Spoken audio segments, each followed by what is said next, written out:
এখনকার এনার্জিটা তাদের সাথেই রেজোনেট করবে, যাদের গতকাল রাত্রে মনে হয়েছে তাদের ওপর কোনো রকম সাইকিক অ্যাটাক্ট হয়েছে। আর অ্যাটাকটা হয়েছে লোয়ার চাকরার ওপর, বেশি করে লোয়ার চাকরা, স্যাক্রাল চাকরা এর ওপর হয়েছে। বুঝতেই পারছো কী বেসিসে আমি বলতে চাইছি।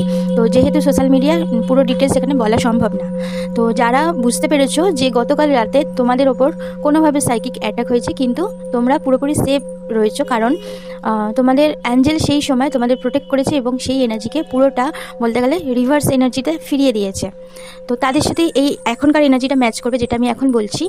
এখন যে এনার্জিটা আসছে এখানে, তোমাদের যে ডিভাইন ম্যাসকুলাইন আছে, অবশ্যই ডিভাইন ফ্যামিনাইনের জন্য এনার্জিটা, ডিভাইন ম্যাসকুলাইনে আছে, তার এনার্জিটা এত পরিমাণে হেভি, তার সাথে বলতে গেলে একটা দম বন্ধ করা একটা চাপা ভারী এনার্জি, যেখানে তোমার জন্য তো লাভ ফিলিংস তো রয়েছে, কিন্তু তার সাথে একটা জেলাস সাথে হেটস একটা এনার্জি রয়েছে, যেখান থেকে দেখা যাচ্ছে যে সে চাইছে যে তুমি তার দিকে আবার ব্যাক করো, কিন্তু সে নিজে থেকেও তো বলবে না।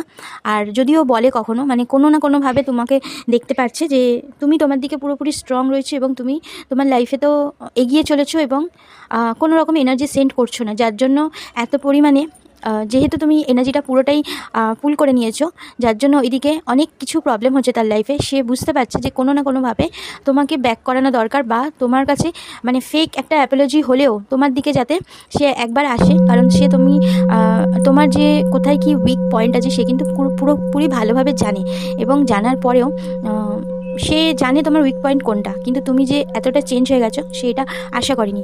কিন্তু সে হয়তো তোমার কাছে কোনো না কোনোভাবে কন্ট্যাক্ট করতে পারে, কোনো ফেক অ্যাকাউন্ট থেকে হয়তো তোমার সাথে কথা বলতে পারে, মানে তোমাকে চেস করছে এখন। সেটা হয়তো তুমি অ্যাকশানে ডিরেক্ট নাও দেখতে পারো, কিন্তু ইনডিরেক্টভাবে করছে বা এনার্জেটিক্যালিভাবে করছে। তো তোমরা চেষ্টা করো তোমাদের বাউন্ডারিজ আরও স্ট্রং করা,